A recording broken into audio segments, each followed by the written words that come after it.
In Young's experiment, monochromatic light through a single slit S is used to illuminate the two slits S1 and S2. Interference fringes are obtained on a screen. The fringe width is found to be W. All right. Now a thin sheet of mica, thickness T and refractive index mu is placed near and front of one of the two slits. Now the fringe width is found to be W dash. Then बच्चों problem बड़ा है, solution बहुत छोटा है कि W dash will be equals to W. आप कहोगे कि सर इसका मतलब फ्रिंज विद चेंज ही नहीं होगा क्या? बिल्कुल नहीं होगा। अपने क्लास में पढ़ा भी होगा कि जो फ्रिंज विद होता है बच्चों, उसका फॉर्मूला है डी लैम्डा अपॉन डी। आपने माइका को अगर डाला भी है, ठीक है, सो कॉल कुछ भी थिकनेस हो, रिफ्रैक्टिव इंडेक्स हो, क्या उससे डी चेंज होगा क्या? नहीं होगा सर।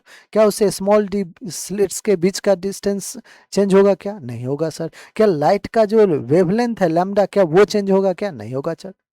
तो अगर डी लैम्डा बाय डी में से कोई भी क्वांटिटी माइका के आने से चेंज नहीं हो रहा है, तो विद में चेंजेस क्यों होंगे? बिल्कुल नहीं होगा।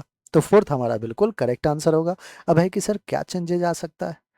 अगर हम म्यू रिफ्रैक्टिव इंडेक्स और टी थिकनेस का मीका अगर लगा रहे हैं किसी एक स्लिट के ऊपर, तो चेंज कुछ होगा या नहीं होगा? बिल्कुल होगा बच्चों। फ्रिंज का जो पैटर्न है ना, जो डिस्टेंस आप मेजर करते हो फ्रॉम सेंट्रल मैक्सिमम, वो चेंज हो जाएगा।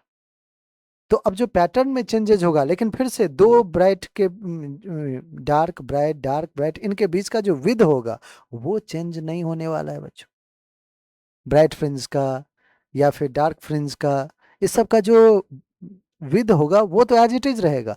बस वहां से क्या होगा ना, एक पैटर्न चेंज हो जाएगा, थोड़े से डिस्प्लेसमेंट आ जाएंगे।